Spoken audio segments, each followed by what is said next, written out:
Hey everyone, welcome back. I am so glad you're here. Today we've got a truly fascinating explainer lined up for you, focused learners. We're going to unpack a profoundly insightful homily delivered by Father Joel Jalmer. And we're exploring a seriously compelling premise here. This idea of invisible spiritual sicknesses. You know, we spend so much time obsessing over the physical ailments we can actually see, right? But what about those hidden burdens that are just weighing down our souls? In this explainer, we're going to guide you through how these hidden sicknesses quietly take over our lives, how they impact the people around us, and, absolutely crucial here, how we can achieve true freedom from them. Okay, let's dive into this. Are you also possessed? Now, hold on. Before you start thinking about Hollywood horror movies and exorcisms, let's reframe this exactly the way Father Gadus does in his homily. When we hear the word possessed, our minds immediately jump to the extreme, dark spirits taking over a person. But if we take a really close look at our daily behaviors, the homily points out that being taken over or possessed by something isn't always about demons. It can actually be a lot more ordinary and, well, a lot closer to home than we might want to admit. Just think about it. We've all experienced these everyday possessions, haven't we? There's the person possessed by sleepiness, like 5 minutes into an event or a mass and boom, they're already dreaming. Or what about being possessed by your phone? You're sitting right there with your family, but your mind is completely absorbed in TikTok or Messenger. It's literally like no one else is in the room. Then you've got the possession of gossiping, where someone suddenly turns into an expert private investigator because they just have to know their neighbor's business. We get possessed by sudden explosive anger over totally minor inconveniences, or the urge to shop the literal second we see a sale sign, even if we're drowning in debt. We even get possessed by food, packing away extra just because it's there, even when we're completely stuffed. It's kind of funny when you look at it that way, but it perfectly sets up a much deeper truth about what's actually controlling us. So, here is our logical roadmap for today's reflection. First, we'll start by defining this different kind of possession. Then, we'll walk through its 3 destructive effects: isolation, hurting others, and apathy. And finally, we'll look at healing and true freedom. All right, starting with part 1, a different kind of possession. It's wild how we easily recognize physical dangers, but we so often completely ignore the hidden burdens of the soul. The source material brilliantly illustrates the sharp contrast between the things we fear physically and the things we probably should fear spiritually. In our modern world, we're hyper-aware of physical dangers. On one side, you have physical sickness. As Father Gadus notes, people naturally panic when they find a lump or when their vision blurs or blood sugar spikes from diabetes. And what do? We immediately rush to the doctor for a cure. But on the flip side, we have spiritual sickness. We're talking hidden sins, unhealed trauma, unspoken anger. These are ailments the eyes can't see, but man, the heart feels them deeply. The homily makes the case that we should actually be more worried about these invisible sicknesses, because when they're left untreated, they wrap around our souls and literally begin to dictate our lives. Which brings us to the first of our 3 specific dangers. Part 2. First effect, isolation. When we allow negative forces, unhealed pain, or sin to just set up camp in our minds and hearts, it fundamentally changes how we interact with the world. And the very first casualty? It's our connection with others. Central to the homily's message is this heavy truth: being possessed will isolate you. When you're living in your trauma, it often produces isolation. The homily references that biblical story of the possessed men living in the tombs, but Father Gadus beautifully reinterprets this.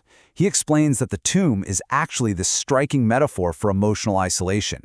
When a person's heart is deeply wounded, they just don't want to engage with society. They choose the tomb. They choose to hide away from the people who love them rather than face the pain of connection. To make this incredibly real, the homily shares this heartbreaking anecdote about a young child. After the passing of his beloved grandmother, someone he used to sleep next to every single night, this child suddenly became a loner. He locked himself in his room all day, endlessly playing games on his phone, completely refusing to go outside or play with other kids, and struggling with insomnia. Now, this wasn't just a kid misbehaving. This was a child who was grieving and simply didn't know how to handle the immense pain.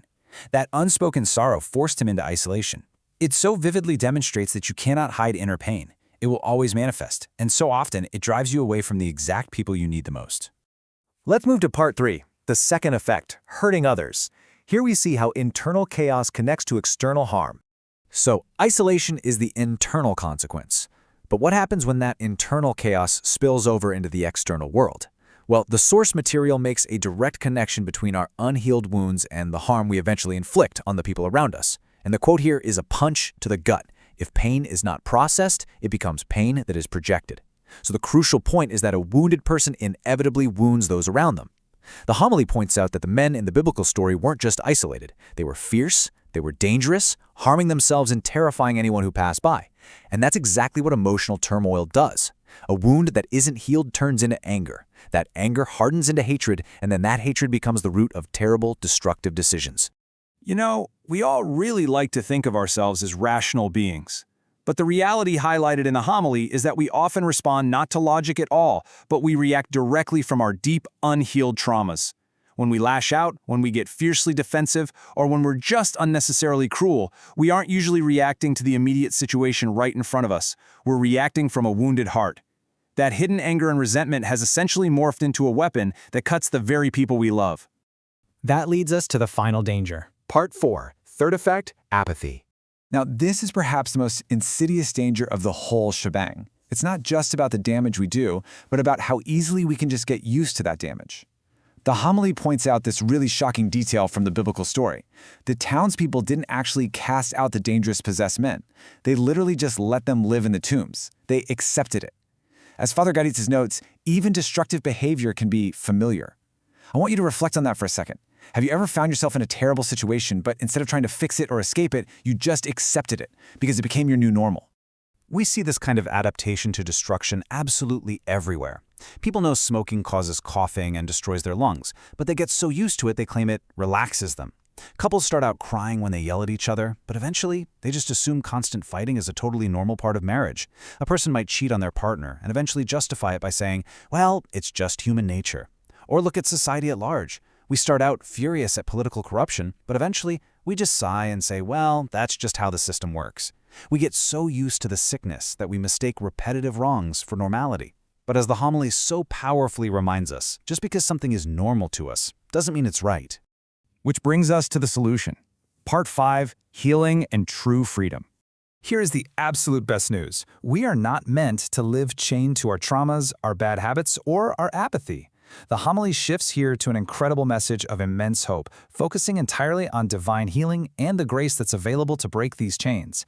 As the homily joyfully states, when we are healed, we become happy. And when you become happy, you become the best version of yourself. This is the core truth right here. We aren't just seeking healing to make the pain stop, we're seeking healing so we can experience true joy. Jesus comes to break our chains, whether they're chains of sadness, malice, or sin.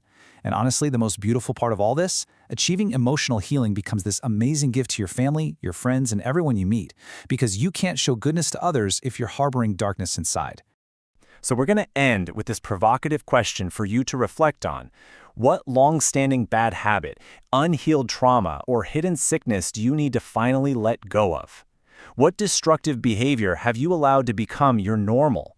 The call to action here is crystal clear. Do not stop seeking healing. Please, do not get tired of processing your pain and asking for grace. True spiritual freedom is absolutely possible, and it is the key to becoming the best version of yourself. Thank you so much for joining me for this explainer. Keep learning, keep reflecting, and I will catch you next time.